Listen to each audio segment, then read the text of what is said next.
Hey Eric, what a great question. And I think you're right. Oftentimes when schools are focused on homework questions, they're really thinking about what are the appropriate amounts of homework and what is the purpose of homework, whether it's reinforcement or whether we're actually giving, hopefully not necessarily new material to kids to go home and figure out on their own when they may or may not have support to do that. And around the schedule things, I think there's some fairly simple things that schools kind of overlook with just creating schedules, especially in a secondary school where you can just have some schedules about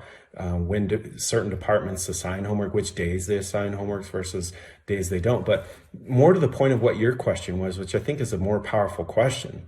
really is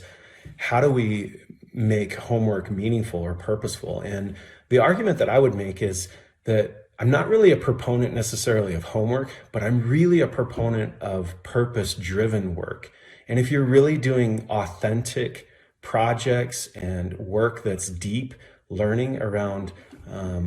skills that are going to be useful, not just in that class, but that are going to transcend multiple contexts and be useful in the 21st century, I think that those projects are hopefully going to be engaging enough that there's no way that kids could just do that work in class, that there would be some independent work that kids would need to do outside of the class in order to be able to complete different projects or demonstrations of their learning. And the idea, hopefully, would be that kids are driven enough in that purpose of trying to communicate what it is that they're learning, to be able to synthesize those big ideas that they're wrestling with and have purpose in that and really want to say to an audience, hey, this is what I learned, or this is what I produced as a result of my work that maybe was started in the class, but was work that was beyond just done in the class, but was done because I really care deeply about the product that I'm trying to create or the learning that I'm trying to demonstrate.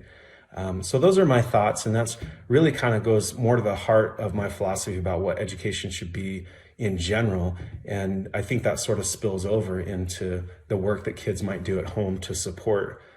demonstrations of their learning and the purposes that they have in their learning. So can't wait to hear what Bill has to say since he's still in the classroom. And thanks again, Eric, for the question. It was great.